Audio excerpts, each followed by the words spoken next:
Night train at Deoli, তাই তো? Night train at Deoli is written by Ruskin Bond. Night Train at Deoli is written by Ruskin Bond. He was born in 19th May in the year of 1934. Was one of the finest writers in Indian literature. Clear? One of the India's most beloved writers, celebrated for his evocative storytelling, simple language, and deep connection with the nature and rural India. Okay. Born in Kasoli, Himachal Pradesh, Bond spent his early years in Dehradun. এবং জঙ্গল ভরা এলাকা, পাহাড়ি এলাকা দেহরাদুনে উনি কাটিয়েছিলেন। which inspired much of his work. His debut novel, যে নভেলটা দিয়ে উনি ওনার লেখা যাত্রা শুরু করেছেন, তার নাম হচ্ছে কি? রুম অন দা রুফ, ছাদের ঘর। ছাদের ঘর, এইটা হচ্ছে ওনার লেখা। এটা দিয়ে উনি ওনার নভেল লেখা, গল্প লেখা শুরু করেন in the year of 1956। Clear? আমাদেরকে মনে রাখতে হবে, ইন দ্য ইয়ার অফ 1947 আমাদের ইন্ডিপেন্ডেন্স হয়, তারপরে গান্ধীজি মারা যায়, তারপরে সংবিধান রচনা করা হয়, তারপরে মোটামুটি তার লেখক জীবনী তিনি শুরু করেন in the year of 1956। On the prestigious John Llewellyn Rush Prize over the years, Bond has written numerous novels, essay, and short story, children books, earning accolades such as Padma Shri, Padma Bhushan. His stories often explore themes of nostalgia, childhood, relationship, and blending realism with the poetic charm. Living and Landior, Mussoorie, Bond continues to write, drawing readers into the serene beauty of Himalaya foothills. অর্থাৎ তার লেখার মধ্যে তিনি ভারতীয় পাহাড়ি এলাকা, Himalayan যে অরুণাচল প্রদেশ, দেহরাদুন, মসৌরি, এগুলোকে তিনি তুলে ধরেছেন। আর কি তুলে ধরেছেন? সাধারণ মানুষের যে গল্প, তার যে লেখার মাধ্যমে তাদের সাথে যে কানেকশন, এই পুরো ব্যাপারটা উনি তুলে ধরেছেন। তাহলে আর কে নারায়ণ, রাস্কিন বন্ড, ইনি একজন, তার প্রপিতামহ, পিতামহ এরা হচ্ছেন বিদেশি, ফরেন নেম। ওকে, তিনি তার অনেকে হয় না যে ধরো ফ্যামিলির লোকেরা চলে গেছে ইংল্যান্ডে, কিছু কিছু ইংল্যান্ডিয়ান পিপল এখানে থেকে গেছে, তাদের বংশভূত একজন লেখক হচ্ছে রাস্কিন বন্ড। ক্লিয়ার? এখানে দেখো, Ruskin Bond's night train at Deoli captures the fleeting beauty of unspoken connection and poignant charm in the transitory relationship. The narrator recounts the encounters with the mysterious young woman selling basket at Deoli station. Deoli, her simplicity, enigmatic presence, and stir deep emotion in him, leaving the lasting impression. মানে এই গল্পটা খুব এক তরফ থেকে দেখলে তুমি দেখবে যে প্রেম ভেঙে যাওয়ার একটা গল্প, যেখানে লেখক প্রতি বছর গরমকালে সে তার ঠাকুমার বাড়ি যেত, মানে মামার বাড়ি, দিদার বাড়ি যেত, সেখানে ট্রেনটি দেউলি স্টেশনে 10 মিনিটের জন্য থামতো। মানে দিল্লি থেকে যখন দেহরাদুনে যাচ্ছে, সে দেউলি স্টেশনে 10 মিনিটের জন্য ট্রেনটা ব্রেক করতো, আবার চলে যেত। এই দেউলি স্টেশনে সে পরিচিত হয় একটি মেয়ের সাথে। অনেক কিছু মেয়েটিকে তার বলার ছিল, কিন্তু বলবো বলবো করেও আর বলা হয়ে ওঠেনি। ঠিক আছে, ছেলেটির অর্থাৎ লেখকের অর্থাৎ ন্যারেটারের অনেক কিছু মেয়েটিকে বলার ছিল, কিন্তু বলা হয়ে ওঠে না। এই হচ্ছে গল্প। দেখো কি বলছে the story. Okay, making the relatable deeply moving with its vivid imaginary and emotional depth, the narrative encapsulates the innocence of the youthful longing and bittersweet pain of the missed opportunity. মানে একটা মিষ্টি তেতো একটা অনুভূতি লেখকের মনে ছেড়ে রেখে যায়, যে অনুভূতি যেখানে তিনি ওই মেয়েটিকে তার মনের ভাব প্রকাশ করতে উনি পারেন না। মানে অনেক কিছু হয়তো বলতে তিনি চাইছিলেন, সেটা তিনি বলতে পারেন না। এই গল্পটার এই যে ধরো মন ভেঙে যাওয়া বা একটা দুঃখের ভাবনা সৃষ্টি হওয়া, এইটা আমরা গল্পটা থেকে জানতে পারি। ঠিক আছে, দেখো, when I was at college I used to spend my summer vacation at Dera। কি বলছে? When I was at college, I used to spend my summer vacation at Dera. Dera বলে আমি একটা ছোট্ট জায়গাতে আমি আমার গরমের ছুটিটা কাটাতাম। তাহলে এই হচ্ছে আমার দিল্লি, এই হচ্ছে দেওলি, আর এই হচ্ছে দেহরা। ঠিক আছে, তাহলে আমি দিল্লি থেকে কোথায় আসতাম? দেহরাতে। মাঝখানে 10 মিনিট, কত মিনিট? 10 মিনিট ট্রেনটা এখানে হল্ট করতো, কেমন? ট্রেনটা দাঁড়াতো 10 মিনিটের জন্য। At my grandmother place, আমি কোথায় যেতাম? আমার গ্র্যান্ড মাদারের বাড়িতে। I would leave the plains early May and return late to July. আমি দিল্লি অর্থাৎ প্লেন্স অর্থাৎ সমতল ভূমি ছেড়ে দিতাম কবে?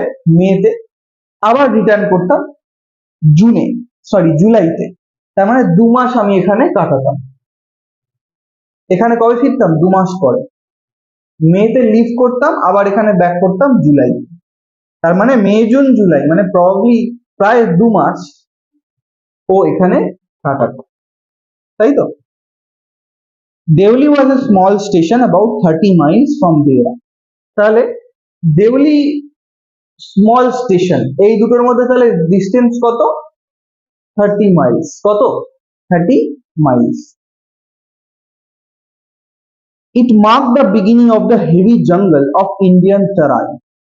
এর পর থেকে, দেওলির পর থেকে ভারতীয় যে জঙ্গল এইটা শুরু হতো। বোঝা গেল? ভারতের যে জঙ্গল, তেরাই অঞ্চলের যে জঙ্গল, এর পর থেকে এটা শুরু হতো। দেওলি ক্রস করে গেলে এখান থেকে ঘন তেরাই অঞ্চলের জঙ্গল শুরু হতো। The train would reach Deoli at 5 in the morning. দেওলিতে কটায় পৌঁছাতো ট্রেনটা? সকাল 5টায়। কটায়? সকাল 5টায় পৌঁছাতো। তাহলে at 5 o'clock in the morning the train reached at Deoli station. When the station would dimly lit an electric bulb and oil lamp and jungle across the railway tracks would just visible in the faint of the light of dawn. তার মানে স্টেশনে কিছু লম্ফ, কিছু আলো, অল্প আলো স্টেশনের মধ্যে থাকতো, এবং সকালের যে আলো, যেটা সকালে ভোরের যে আলো, ওইটা দিয়ে খুব হালকা ট্রেনের লাইনগুলো দেখা যেত। মানে ভোর ভোরের যে আলো, ওই আলোতে ট্রেন লাইন, আশপাশ, জঙ্গল আবছায়া এদিক ওদিক দেখতে পাওয়া যেত। বাকিটা কিন্তু ওই আলো আঁধারির একটা খেলা। স্টেশনটাতে খুব অল্প আলো, কেউ হয়তো চায়ের দোকানে হয়তো উনুন ধরাচ্ছে, আলো অল্প অল্প ডিম লাইট জ্বলছে, খুব অল্প আলো দেখা যাচ্ছে। Deoli had only lone platform. এই প্ল্যাটফর্ম, এই যে দেউলি, এই প্ল্যাটফর্মটা হচ্ছে একদম একাকী একটা প্ল্যাটফর্ম। এখানে কোনো অন্যান্য প্ল্যাটফর্ম তুমি দেখেছো বেলুর বালি আমাদের এখানে যেমন ভর্তি প্ল্যাটফর্ম, সকালে যাও, বিকেলে যাও, অর্ধেক রাতে যাও, মিনিমাম 20 জনের ওপরে লোক তুমি পেয়ে যাবে, 10 জনের ওপরে লোক পেয়ে যাবে। কিন্তু এই স্টেশনে 2 জনের বেশি লোক দেখতে পাওয়া কখনোই যেত না। তুমি যে সময় যাও না কেন, এই স্টেশনে কেউ উঠতো না, কেউ নামতো না, একেবারে ফাঁকা একটা স্টেশন ছিল। Deoli had only lone platform and office for the station master and waiting room. কি ছিল? এখানে একটা স্টেশন মাস্টারের জন্য একটা অফিস ছিল, আর একটা ওয়েটিং রুম, যাত্রীদের জন্য বিশ্রামাগার ছিল, বিশ্রাম করার একটা জায়গা ছিল। The platform boasted a tea stall, a fruit vendor, a few stray dogs, not much else because the train stopped there for only 10 minutes. কি বলছে? প্ল্যাটফর্মে একটা মাত্র চায়ের দোকান, একটা ফলের দোকান, কিছু নেড়ি কুকুর, রাস্তায় ঘুরে বেড়ানোর কুকুর, তারা ছিল, বিশেষ কিছু আর দেখা যেত না। Because the train stop there only for 10 minutes. তাহলে যে কোনো ট্রেন এই স্টেশনে কতক্ষণ দাঁড়াতো? মাত্র 10 মিনিট। ক্লিয়ার? এর বেশি কোনো ট্রেন দাঁড়াতো না। লেখক এখানে এটাও বুঝতে পারেন না যে কেন এখানে দাঁড়াতো, কারণ কেউ তো নামেও না, কেউ তো উঠেও না। দাঁড়ানোর কারণটা কি, এটাই লেখকের মাথায় ঢুকতো না। What is the reason behind that the train stops all the time in this particular station?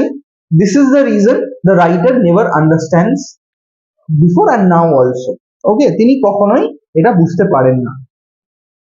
কি বলছে? There were, okay, The train stopped for only 10 minutes before rushing into the jungle or forest. তার মানে এরপরেই কি বলেছিলাম আমি, তারা এই অঞ্চলের জঙ্গল, এই জঙ্গলে ঢোকার আগে এখানে মাত্র 10 মিনিট দাঁড়াতো।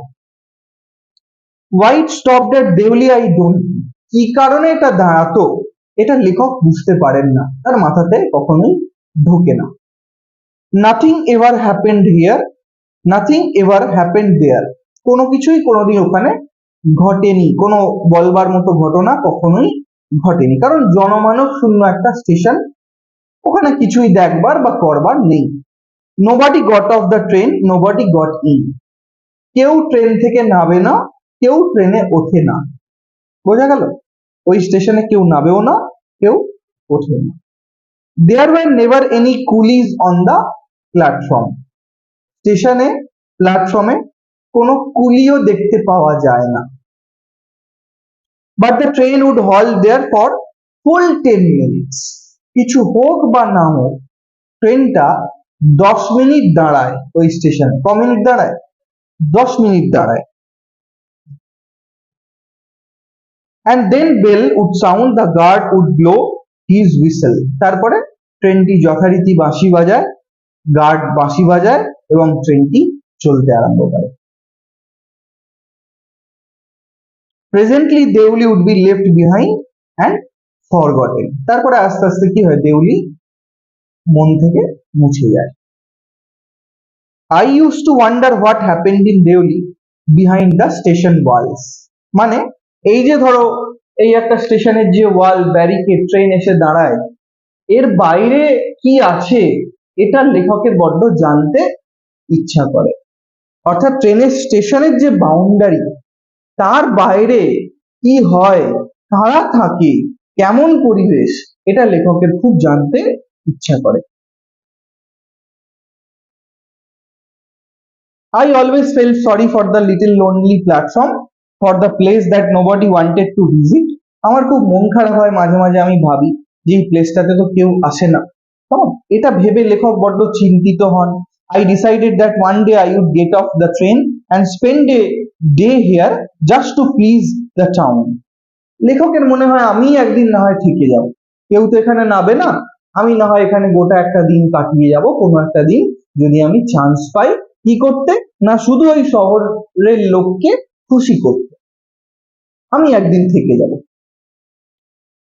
I was 18, আমি 18 বছর বয়স আমার। ভিজিটিং মাই গ্র্যান্ডমাদার, আমি যাচ্ছি কোথায়, আমার দিদার বাড়িতে, গ্র্যান্ডমাদারের বাড়িতে। The train stopped at Deuli, যাত্রা পথে যেমন ট্রেনটি দাঁড়ায় প্রতিবার, ট্রেনটি দাঁড়ালো কোথায়, দেউলিতে। A girl came down the platform and selling bus, আমি দেখতে পেলাম কাকে, একটি মেয়েকে, যে প্ল্যাটফর্মে ঘোরাঘুরি করছে, প্ল্যাটফর্মে সে এসছে কি করতে, ঝুড়ি বিক্রি করতে, হয় না, বাস্কেটস, বাস্কেট সেলিং করতেও এসছে। It was cold morning and the girl had a shawl thrown across her shoulders, তার কাঁধে একটা চাদর জড়ানো, শীতের ঠান্ডার সকালবেলা। her feet were bare, তার পা দুটো খালি, পায়ে কোনো জুতো বা মোজা কিছু নেই। her clothes were old, তার যে কাপড়, পরিধেয় কাপড়, সেটা পুরনো, অনেক দিনের পুরনো। but she was young girl, সে হচ্ছে একটি যুবতী মেয়ে, কম বয়সী মেয়ে। walking gracefully, তার হাঁটার মধ্যে একটা মহিমা রয়েছে, খুব সুন্দর জৌলুস পূর্ণ তার হাঁটা।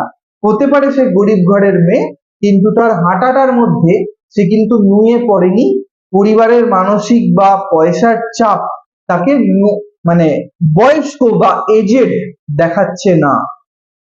The girl mentally and physically quite graceful, মানসিকভাবে সে প্রচন্ড উৎফুল্ল বা প্রফুল্ল বলা ভালো,